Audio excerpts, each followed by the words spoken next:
Assalamualaikum warahmatullahi wabarakatuh. Perkenalkan, nama saya Lailiatus Saadah, nomor absen 24. Di sini saya akan mempresentasikan hasil review jurnal yang berjudul Baik dan Buruk untuk memenuhi tugas UAS Akhlak Tasawuf.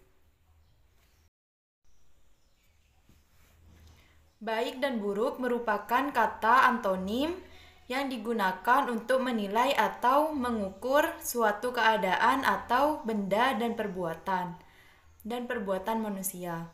Sehingga dalam Al-Quran banyak istilah yang identik yang sering digunakan, misalnya Hoir dan Hasan.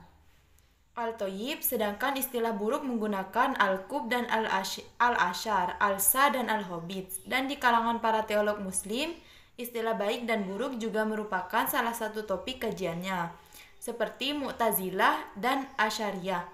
Mazhab Asy'ariyah berpendapat bahwa sumber kebaikan adalah wahyu dari Tuhan, karena hanya Tuhanlah satu-satunya yang mengetahui akibat kebaikan itu. Sedangkan menurut Mu'tazilah sumber kebaikan bukan hanya wahyu saja, tetapi juga akal. Karena akal merupakan sumber daya manusia yang sangat besar yang memberikan petunjuk. Dalam sejarah perkembangan pemikiran Islam, khususnya bidang teologi Islam, terdapat dua aliran besar yang membahas tentang baik dan buruk. Aliran tersebut adalah Mu'tazilah dan Asy'ariyah. Asy'ariyah muncul atas usaha dan keberanian Abu Musa al-Asy'ari. Menurut Abu Bakar Ismail al-Kirawan, Abu Musa adalah penganut Mu'tazilah selama 40 tahun. Kemudian ia menyatakan diri keluar dari Mu'tazilah. Kemudian meninggalkan dan membangun teologi yang kemudian dikenal dengan nama dirinya dan dikenal juga dengan Ahli Sunnah wal Jamaah.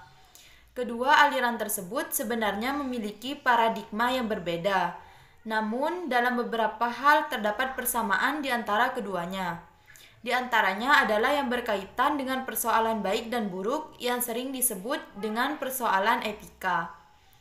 Penentuan baik dan buruk dengan melihat faktor masalahat dan mafsadatnya, yang hal itu berdasarkan kepada akal. Al-Ghazali mengatakan sesuatu perbuatan disebut baik kalau sesuai dengan maksud perbuatan dan dikatakan buruk kalau tidak sesuai dengan maksud perbuatan. Keadaan sesuai atau tidak sesuai bisa terjadi di masa sekarang atau di masa mendatang. Perbuatan baik dalam arti yang sebenarnya adalah perbuatan yang sesuai di masa depan, yaitu akhirat. Sedangkan perbuatan buruk atau jahat adalah lawan perbuatan baik. Allah dikatakan buruk jika dilarang Allah. Menurut faham Asy'ariyah, baik buruknya perbuatan bersumber kepada Asy'ari. Artinya, apa yang diperintahkan oleh syariat itu adalah baik dan yang dilarang oleh syariat adalah buruk. Karena tidak mungkin Allah memerintahkan umatnya jika hal itu adalah berakibat buruk dan tidak mungkin melarang sesuatu padahal dampaknya baik.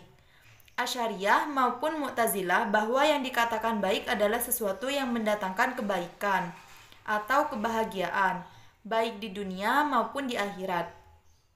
Namun kedua teologi tersebut berbeda. Sumber yang menjelaskan tentang sesuatu yang baik dan buruk tersebut adalah makna baik dan buruk. Secara etika berarti baik dan buruk dalam kajian filsafat, sebab etika adalah cabang dari filsafat. Pembahasan secara filsafat berarti pembahasan secara rasional. Etika diperoleh dari pemikiran manusia tentang sesuatu yang baik dan yang buruk, sehingga dipahami bahwa secara etika berarti berdasarkan pemikiran kritis, sistematis, dan mendasar tentang ajaran-ajaran dan pandangan-pandangan moral, norma, dan adat manusia. Secara bahasa, istilah etika secara etimologi berasal dari kata etos dan etikos, berarti sifat, watak, adab, dan kebiasaan. Dan etikos mempunyai arti kesusilaan, keadaban atau kelakuan dan perbuatan yang baik. Etika dapat dipahami melalui beberapa pengertian. Secara sederhana yaitu sebagai berikut. A. Pandangan benar dan salah menurut ukuran rasio. B. Moralitas suatu tindakan yang didasarkan pada ide-ide filsafat. C. Kebenaran universal dan internal. D. Tindakan yang melahirkan konsekuensi logis yang baik bagi kehidupan manusia. E. Sistem nilai yang mengabdikan perbuatan manusia di mata manusia lainnya. F. Tatanan perilaku yang menganut ideologi yang diyakini akan membawa manusia pada kebanggaan hidup.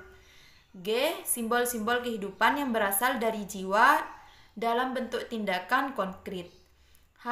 Pandangan tentang nilai perbuatan baik dan buruk yang bersifat relatif dan bergantung pada situasi dan kondisi. I. Logika tentang baik dan buruk sesuatu perbuatan manusia dari filsafat kehidupan yang dapat diterapkan dalam pergumulan sosial, politik, ekonomi, kebudayaan, seni, profesional, pekerjaan, dan pandangan hidup suatu bangsa. Kata moral berasal dari kata mores yang berarti kebiasaan. Adat dalam bahasa Indonesia adalah susila. Dalam arti istilah, moral adalah suatu istilah yang digunakan untuk menentukan batas-batas dari sifat perangai, kehendak, pendapat, atau perbuatan yang secara layak dapat dikatakan benar, salah, atau baik dan buruk. Baik dan buruk berarti nilai baik atau buruk dengan parameternya adalah adat atau kebiasaan yang dilakukan bersama-sama, yang berlangsung secara alamiah tanpa ada yang menentang, seolah-olah hasil konvensi. Terima kasih. Wassalamualaikum warahmatullahi wabarakatuh.